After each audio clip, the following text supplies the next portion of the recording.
नमस्कार। चलिए आज एक ऐसी कहानी सुनते हैं जो हमें सिखाएगी कि जिंदगी के बड़े बड़े तूफानों का सामना आखिर कैसे किया जाता है। ये कहानी है एक गरुड़ की, जिसकी उड़ान हमें चुनौतियों से ऊपर उठने का रास्ता दिखाने वाली है। जरा सोचिए, एक घना और शांत जंगल है। सुबह की ठंडी हवा चल रही है और उस खुले नीले आसमान में एक अकेला गरुड़ अपने बड़े से पंख फैलाए उड़ रहा है। और बस यहीं से हमारी कहानी शुरू होती है।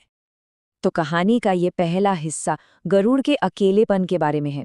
हम देखेंगे कि कैसे उसका ये अनोखा स्वभाव, जो बचपन से ही सबसे अलग था, उसके इतने बड़े सफर की वजह बना।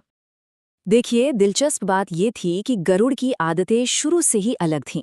जहां दूसरे पक्षी हमेशा झुंड में रहते थे, सेफ्टी ढूंढते थे, वहीं ये अकेला आसमान की ऊंचाइयों को छूना चाहता था। और हाँ, वो कई बार गिरा भी, जमीन से टकराया, लेकिन कमाल की बात यह है कि हर बार गिरने से वो कुछ सीख रहा था।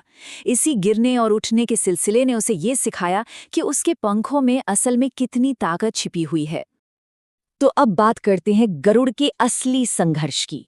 ये स्ट्रगल सिर्फ ऊंचाई से नहीं था, बल्कि उन लोगों की हंसी से भी था जो उसके सपनों को, उसकी जिद को समझ ही नहीं पाए। ये आवाज उन पक्षियों की थी जो गरुड़ की ऊंची उड़ान को बस एक पागलपन समझते थे। उनकी दुनिया तो जमीन के पास थी, जहां बस खाने की चिंता थी।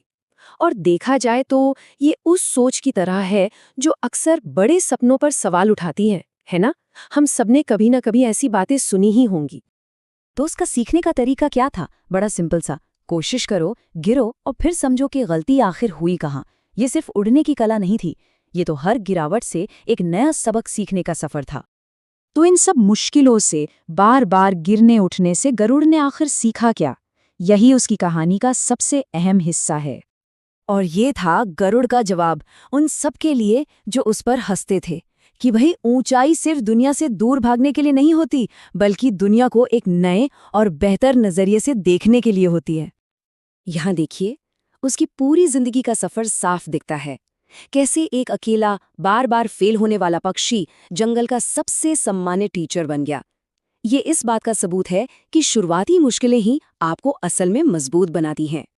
और यही वो सबसे बड़ी सीख थी जो गरुड़ अब दूसरे युवा पक्षियों को सिखाता था। उसका फलसफा बहुत ही सीधा साधा था कि अपनी मुश्किलों से भागो मत, उनसे ऊपर उठ जाओ। क्योंकि जब आप ऊपर से देखते हैं ना, तो बड़ी बड़ी प्रॉब्लम भी कितनी छोटी लगने लगती हैं। और अब आता है कहानी का क्लाइमैक्स, एक जबरदस्त तूफान जिसने जंगल में हर किसी के हौसले को आजमाया। और यहाँ देखिए, फर्क साफ नजर आता है। जब डर का तूफान आया तो बाकी सब अपने घोंसलों में छिप गए, डर गए। लेकिन गरुड़, उसने अपनी जिंदगी भर की ट्रेनिंग का इस्तेमाल किया। वो तूफान से लड़ा नहीं, वो उसके भी ऊपर उड़ गया। ये सीन जरा सोचकर देखिए, कितना पावरफुल है।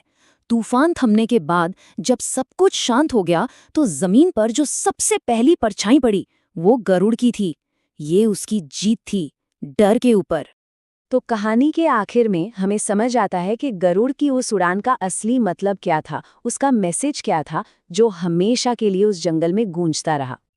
वो अब सिर्फ एक पक्षी नहीं था, वो पूरे जंगल के लिए एक सिंबल बन गया था, उम्मीद का, हिम्मत का। उसकी कहानी एक मिसाल बन गई कि चाहे अंधेरा कितना भी गहरा क्यों ना हो, रोशनी कहीं ना कहीं जरूर होती है। और यही यही इस पूरी कहानी का निचोड़ है। एक सीधी सी बात कि जिंदगी में जब मुश्किलें तूफान बनकर आएं, तो डरना नहीं है। गरुड़ की तरह हमें ऊंचाई की तलाश करनी है, क्योंकि अक्सर उस तूफान के पार ही सूरज हमारा इंतजार कर रहा होता है।